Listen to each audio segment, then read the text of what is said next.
হে everyone, কেমন আছো তোমরা? আশা করি সবাই খুব ভালো আছো আর আমরা খুব ভালো আছি। তো সবাইকে গুড মর্নিং। এখন বাজে হয়তো 5:30 আর আমরা চলে এসেছি সবাই মোহনায়। তোমরা আগের ব্লগে হয়তো দেখতেই পেয়েছো যে আমরা মোহনায় ঘুরতে এসেছি। এই যে আমাদের পুরো পরিবার আমরা হেঁটে হেঁটে ঘুরছিলাম, খুব ভাল লাগছিল, ওয়েদারটাও খুব সুন্দর ছিল। আর দেখো সাগরের ঢেউগুলো কি সুন্দর করে আসছিল, মানে অসাধারণ, এত ভালো লাগছিল যে বলার বাইরে। তোমরা দেখলেও হয়তো তোমাদেরও খুব ভালো লাগছে। আর এই দেখো আমি কতটা খুশি। তো এই নিয়ে আমার 2 বার দীঘায় যাওয়া, প্রথমবার গিয়েছিলাম, মজা করেছিলাম দিদিদের সাথে।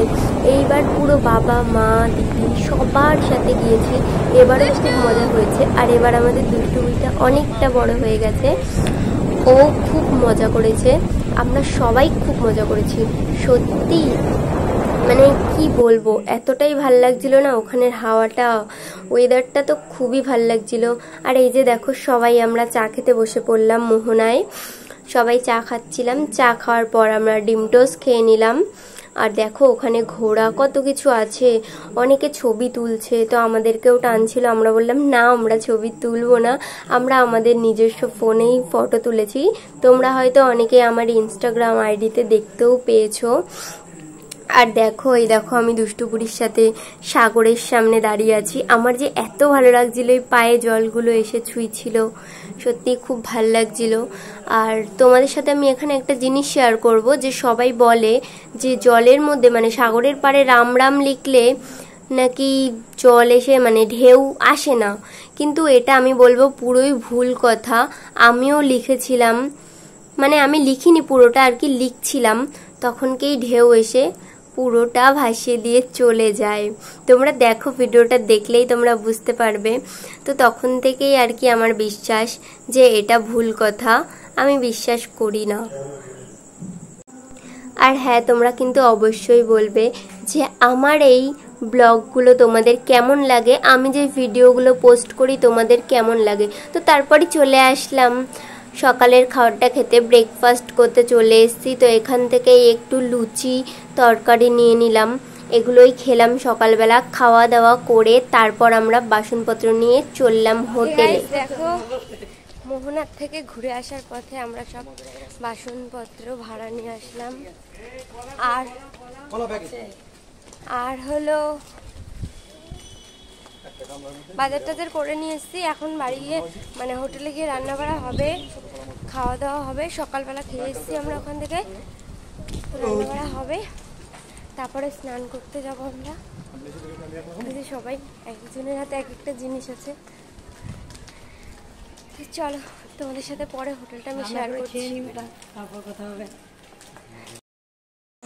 এই হলো সেই হোটেল যেই হোটেলে আমরা ছিলাম। এই হোটেলের নাম হলো মা দুর্গা গেস্ট হাউস। সত্যি এই হোটেলটা খুবই ভালো, এই হোটেলের সার্ভিসও খুব ভালো। তো তারপর খাওয়া দাওয়া করে মানে রান্না বান্না করে খাওয়া দাওয়া করে আমরা চললাম সবাই স্নান করতে। আর রাস্তায় তো প্রচুর রোদ, তোমরা বুঝতেই পারছো হয়তো আমাকে দেখে, এমনিতেই গরমে লাল লাল হয়ে যাচ্ছিলাম রোদের ঠেলায়। আর তারপর ছাতা নিয়ে নিয়েছিলাম, আমি মা দুষ্টু সবাই আমরা যাচ্ছিলাম। ওরাও আছে, পেছনে আছে তোমাদের দাদা ভাই, আমার জামাইবাবু, আমার বাবা, সবাই।